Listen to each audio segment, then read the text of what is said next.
Hero Vijay ఇప్పుడు సొంత party పెట్టుకున్నాడు కదా. పార్టీ పెట్టుకున్న తన సినిమాలలో తీసినటువంటి దాని ఆధారంగా అతని మీద ఫత్వా అంటే ఎవరైతే మొల్లాలు చివరికి రాజకీయాలకి అలవాటు పడిపోయి చివరికి తమ మతాన్ని రాజకీయాలకు వాడుతున్నారనడానికి సాక్ష్యం ఏంటయ్యా అంటే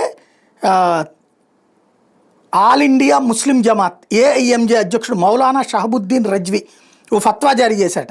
విజయ్ తన సినిమాల్లో ముస్లింలను తీవ్రవాదాన్ని ప్రోత్సహించే వారిగా చూపించారు. తన ఇఫ్తార్ విందుకు జోదగాళ్లు మద్యం తాగే వాళ్ళని ఆహ్వానించారు. ఈ కారణంగా సున్నీ ముస్లింలు విజయ్పై ఫత్వా జారీ చేయాలని కోరారు.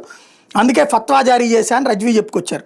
ఇక మీద ముస్లిం కార్యక్రమాలకు విజయ్ని పిలవకూడదని, ఆయన కార్యక్రమాల్లో పాల్గొనొద్దని సూచించారు. ఈ విషయాన్ని తమిళనాడు ముస్లిం లీగ్ నాయకుడు ముస్తఫా ఖండించారు. కొన్ని రాజకీయ పార్టీల ప్రోత్సాహంతో విజయ్పై రజ్వీ ఇలాంటి వ్యాఖ్యలు చేశారని చెప్పారు. ఇంతకీ నాకు అర్థం కానిది ఏంటంటే, ఇప్పుడు పాకిస్తాన్ నుంచి వచ్చే తీవ్రవాదులు కాకుండా ఎవరిని తీవ్రవాదులుగా చూపెట్టాలి?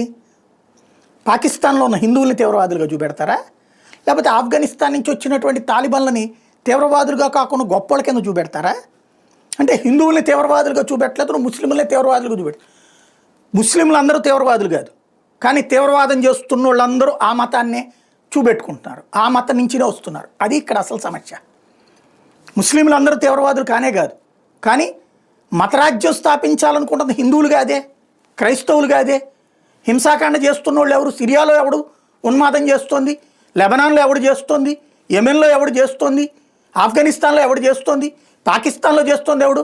బంగ్లాదేశ్ నుంచి తీవ్రవాదాన్ని పెంచి పోషిస్తోంది ఎవడు? ఏ రాజ్యం కావాలనుకుంటున్నారు?